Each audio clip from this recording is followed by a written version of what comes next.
katusaidieni. Moja ya mkakati hapa ni kuondoa utoro. Kwa hiyo katusaidieni kufuatilia wale ambao mnaona wana utoro wa rejareja, ongeeni nao.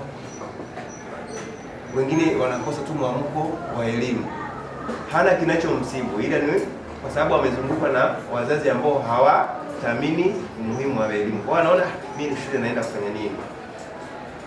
Kwa hiyo tukawafuatilia wale ambao ni utoro wa rejareja, tuwape elimu, tuwatoe umuhimu wa elimu, wajue kwamba wanatakiwa wasome, waje kutengeneza maisha. Kwa hiyo mkifanya hivyo kama halmashauri mtatusaidia sana kwenye mkakati wetu wa kusema kwamba hatutaki zero kwa matokeo ya mwaka huu. Hilo litawezekana kwa msaada wa kwenu. Na nyinyi nikiangalia hapa sioni mtu ambaye ana changamoto, ni nguvu kazi ya taifa, vijana ambao tutawategemea, kaifanyie kazi vizuri. Umeelewana? Elimu ya stadi za maisha ambayo ni kupunguza utoro wa wanafunzi, kuongeza ufaulu katika mitihani ya wanafunzi na kuondoa mimba za utotoni.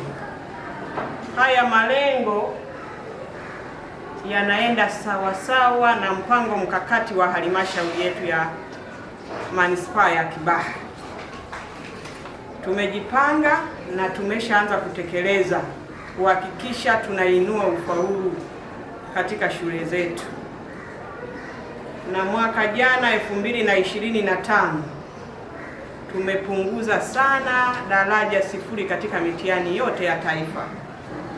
Tumewezeshwa mada na mbinu mbalimbali za kufundisha elimu ya stadi za maisha kwa wanafunzi katika shule za sekondari kwa kidato cha kwanza kwa mwaka 2026. Kwa majina naitwa Latifa Ali Omari, ni mwezeshaji wa hii program ya stadi za maisha.